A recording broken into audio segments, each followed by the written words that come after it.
नमस्कारम।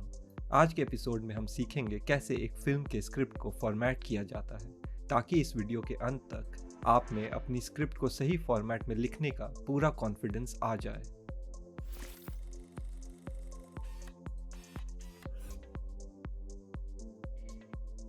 आगे बढ़ने से पहले फिल्म आश्रम अपने YouTube और Facebook सब्सक्राइबर्स का धन्यवाद करना चाहता है। आपके सुझाव और प्रोत्साहन दोनों हमें विश्वास दिलाते हैं कि भारत में लेखकों की कमी नहीं है, लेकिन लिखने की प्रक्रिया के बारे में ज़रूर अच्छे इन्फॉर्मेशन की कमी है। और इसीलिए अगर आपको फिल्म आश्रम का कंटेंट पसंद आता है तो हमें बाय मी अ कॉफ़ी पर सपोर्ट करने की कोशिश ज़रूर करें। ये आर्थिक मदद हमें वीडियोस को और जल्दी लाने में मदद करेगी। इस हफ्ते हम स्वन्या और एक अनोनिमस डोनर का धन्यवाद करना चाहते हैं हमें सपोर्ट करने के लिए। चलिए, पहला प्रश्न तो ये है कि आखिर स्क्रिप्ट लिखने के लिए ये अलग फॉर्मेट होता ही क्यों है?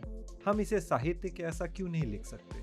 इसका कारण ये है कि फिल्म की स्क्रिप्ट सिर्फ एक ब्लूप्रिंट होती है शूटिंग की। आप मार्केट में स्क्रिप्ट नहीं खरीदते बल्कि उन स्क्रिप्ट पर आधारित फिल्मों को देखते हैं। स्क्रिप्ट एक पर्टिकुलर फॉर्मेट को फॉलो करती है ताकि शूटिंग के वक्त सैकड़ों टेक्नीशियन जो एक साथ मिलकर फिल्म को बना रहे होते हैं उन्हें स्क्रिप्ट समझने में आसानी हो। इसी कारण फिल्म स्क्रिप्ट लिखने के लिए कुछ नियम है जिसे फिल्म आश्रम आपको अवगत कराना चाहता है।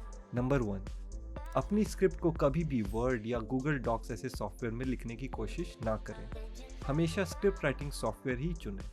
जैसा कि हमने पिछले एपिसोड में जाना, आप कहानी लिखने वक्त ऐसे माइंडसेट में होना चाहते हैं जहां आप सिर्फ कैरेक्टर्स और सिचुएशन के बारे में सोच रहे हों। मार्जिन, स्पेसिंग, सेंटरिंग, ये सब टेक्निकल चीज़ें अगर आप लिखते वक्त सोचेंगे तो अच्छी कहानी लिखने के बारे में आप भूल ही जाइए। स्क्रिप्ट राइटिंग सॉफ्टवेयर ये सब फॉर्मेटिंग को ऑटोमेटिक बना देता है ताकि आप सिर्फ लिखने पर फोकस कर सकें। कृपया करके पिछले एपिसोड को देखें जिसमें हमने फ्री से लेकर पेड स्क्रिप्ट राइटिंग सॉफ्टवेयर के बारे में जाना था। फिल्म आश्रम रेकमेंड करता है स्क्रिवनर क्योंकि इस सॉफ्टवेयर में आप सिर्फ स्क्रिप्ट ही नहीं बल्कि नॉवेल्स, स्टेज प्लेज, कॉमिक्स कुछ भी लिख सकते हैं। आगे के एपिसोड में हम लिखते वक्त स्क्रिवनर ही यूज़ करेंगे। नंबर 2, स्क्रिप्ट हमेशा कोरियर फॉन्ट में लिखी जाती है। जैसा कि हमने स्टोरी स्ट्रक्चर वाले एपिसोड में जाना था, एक पेज की स्क्रिप्ट औसतन 1 मिनट की फिल्म में तब्दील होती है, यानी कि 120 पेज की कहानी 2 घंटे की फिल्म में बनेगी। कोरियर फॉन्ट में लेटर्स के बीच की स्पेसिंग एक जैसी होती है, जिसके कारण ये 1 page is equal to 1 minute वाली रूल ज़्यादा सटीक बैठती है। ये तो हो गए रूल्स। अब चलते हैं फॉर्मेट पर। फिल्म स्क्रिप्ट के फॉर्मेट को आप कुछ कैटेगरीज में बांट सकते हैं। Number 1, scene heading. ये किसी भी सीन को शुरू करने का पहला स्टेप होता है। इसे ऑल कैपिटल में लिखा जाता है ताकि ये एकदम क्लियर रहे कि ये एक नए सीन की शुरुआत है।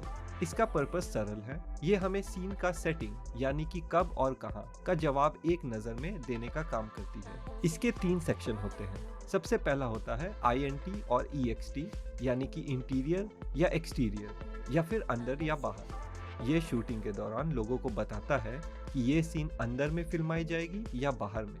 इसके बाद हम लिखते हैं लोकेशन यानी कि ये सीन कहाँ पे फिल्माई जाएगी।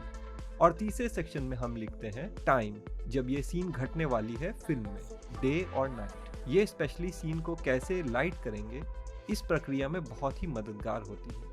आप समझ सकते हैं कि कैसे ये scene heading directors, producers, cinematographer, actors सबको एक नज़र में अगले सीन की बेसिक जानकारी देने में काफ़ी हेल्पफुल होती है। नंबर 2, सीन हेडिंग के बाद आता है एक्शन लाइन। ये हम साधारण वाक्य का इस्तेमाल करके पैराग्राफ्स में लिखते हैं। एक्शन लाइन में 2 चीज़ें लिखते हैं। हमारे कैरेक्टर के द्वारा परफॉर्म किया गया एक्शन, जैसे कि अगर कैरेक्टर गाड़ी से उतरता है या ग्लास उठा के पानी पीता है, ये हम एक्शन लाइन में लिखेंगे।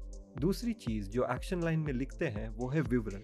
अगर आपकी कहानी में ये जानना ज़रूरी है कि बाहर कोहरा छाया हुआ है या गाड़ी के अंदर लाश मिलती है तो इसे भी आप एक्शन लाइन में लिखेंगे। याद रखिए कि फिल्म एक विजुअल मीडियम है, इसीलिए विवरण सिर्फ ऐसी चीज़ों का करें जो कैमरा द्वारा फिल्माया जा सके। उदाहरण के लिए कैरेक्टर क्या सोच रहा है इसे फिल्माया नहीं जा सकता, इसीलिए अंदरूनी विवरण को अवॉइड करें। ये अच्छे एक्टर्स अपनी एक्टिंग से व्यक्त करते हैं। चलिए अभी तक के सीखे गए सारे टर्म्स को एग्जाम्पल के साथ देखते हैं। यह है NH10 की स्क्रिप्ट। सबसे पहले आता है सीन हेडिंग जो हमें बताता है सीन एक्सटीरियर यानी कि आउटडोर है, गुड़गांव है लोकेशन और समय है शाम का वक्त। उसके बाद आता है एक्शन लाइन। यहाँ गुड़गांव का विवरण किया गया है। मॉल्स हैं, हाईवे है, मॉडर्न शहर है, लेकिन एट द सेम टाइम प्राचीन। ध्यान दें कि कैसे एक्शन लाइंस छोटे वाक्य हैं। कोशिश करें 4 से ज्यादा एक्शन लाइन को एक साथ ना लिखें। इससे आपका स्क्रिप्ट प्रोफेशनल दिखता है और पढ़ने में आसान रहता है। फिल्म स्क्रिप्ट फॉर्मेट में एक्शन लाइन के बाद आता है कैरेक्टर इंट्रोडक्शन। जब आप अपने कैरेक्टर को पहली बार फिल्म में इंट्रोड्यूस करते हैं तो कैरेक्टर का नाम और उसका छोटा सा विवरण लिखा जाता है। जैसे कि NH10 के दूसरे सीन में रणवीर 30, मीरा 20s। कैरेक्टर का नाम कैपिटल लेटर में लिख सकते हैं, इस बात पे ध्यान आकर्षित करने के लिए कि ये कैरेक्टर फिल्म में पहली बार दिख रहा है। आगे की स्क्रिप्ट में आप नाम को नॉर्मली लिख सकते हैं। कैरेक्टर के नाम सबसे ज़्यादा डायलॉग लिखने में इस्तेमाल किए जाते हैं, जैसा कि आप यहाँ देख सकते हैं। ये कैपिटल लेटर्स में कैरेक्टर्स के नाम एक्टर्स को साफ साफ बताते हैं कि कौन क्या बोल रहा है। और इसके बाद आता है फिल्म स्क्रिप्ट का चौथा स्तंभ, डायलॉग। कैरेक्टर के नाम के नीचे हम लिखते हैं उन किरदारों द्वारा कहे गए शब्दों को।